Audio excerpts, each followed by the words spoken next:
हरे कृष्णा माता जी प्रभु जी।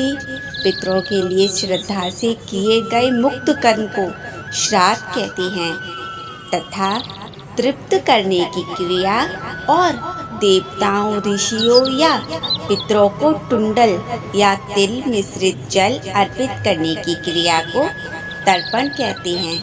तर्पण करना ही पितृदान करना है। पितृपक्ष 16 दिन तक चलेंगे और इसमें पितरों के लिए तर्पण, पितृदान, श्राद्ध आदि होगा। पितरों को खुश करने के लिए दान, पंचवली कर्म, ब्राह्मण भोज आदि किया जाता है। जब पितरों को जल, अन्न, भोजन आदि की प्राप्ति होती है तो वे प्रसन्न होकर आशीर्वाद देते हैं। उनके आशीर्वाद से परिवार की उन्नति होती है, सुख शांति और समृद्धि बढ़ती है। पितृपक्ष की पौराणिक कथा का अध्ययन करते हैं। अब हम भगवान श्री कृष्ण ने कहा है कि आत्मा कभी मरती नहीं है, ये बस एक शरीर से दूसरे शरीर में बदलती है। इसलिए आप अपने पूर्वजों को जब भी कुछ अर्पित करती हो तो वो उन्हें मिलता है। दानवीर कर्ण, जिनके नाम के आगे ही दानवीर था, उन्होंने पूरी उम्र बहुत दान किया। जो भी उनसे कुछ मांगता था वो उसे जरूर मिलता था।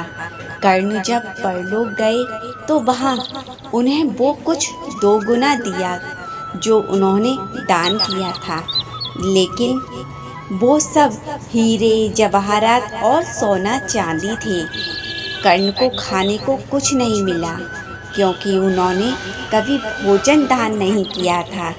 कर्ण भूख से व्याकुल हो गए, अतः यमराज से विनती करके धरती पर जाकर फिर से दान करने की आज्ञा मांगी। यमराज ने कर्ण को 14 दिन का वक्त दिया।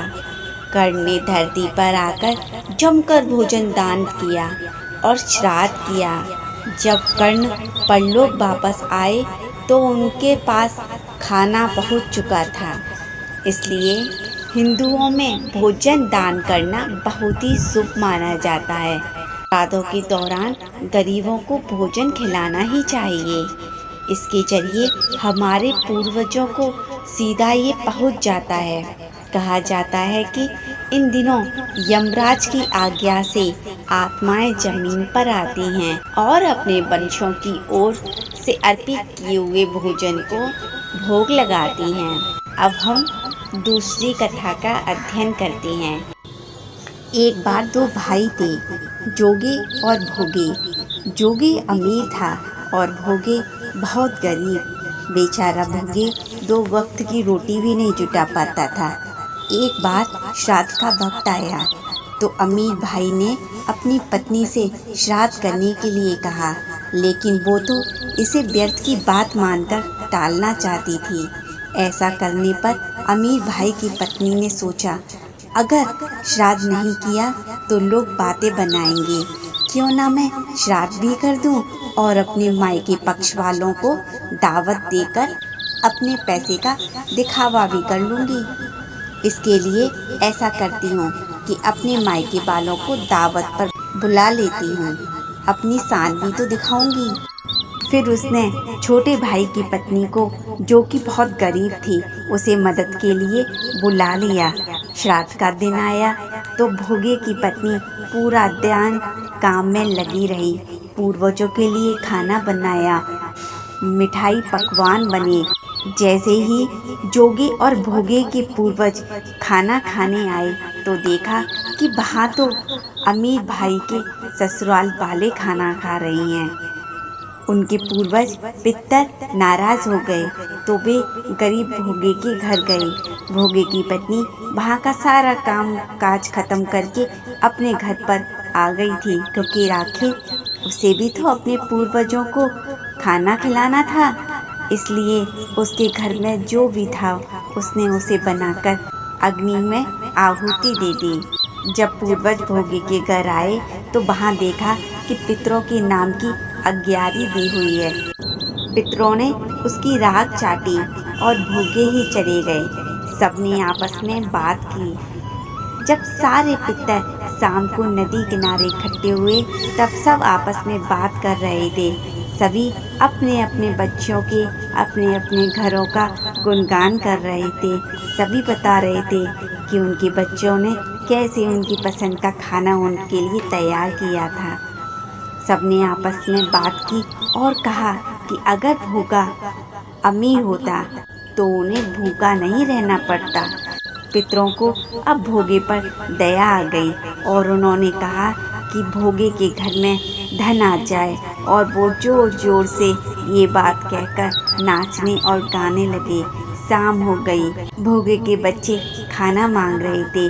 उनके घर में 2 वक्त का खाना कभी नहीं जुट पाता था। उसके घर में कुछ नहीं था जो वो अपने बच्चों को खिलाए। भोगे की पत्नी ने बच्चों को टालने के लिए झूठ में ही अपने बच्चों से कह दिया कि बाहर हौदी के नीचे खाना रखा है, जाओ खा लो। बच्चे जब वहाँ गए तो देखा कि हौदी मोहर से भरी हुई है। बच्चे दौड़े दौड़े माँ के पास पहुँचे और सारी बात बताई। भोगे भी अब धनी हो गया था। अगली साल जब पितृपक्ष आया तो भोगे ने अच्छे से श्राद्ध बनाया, 56 तरह के भोग लगाए और ब्राह्मणों को भोजन कराया। इससे पितृ बहुत खुश हुए।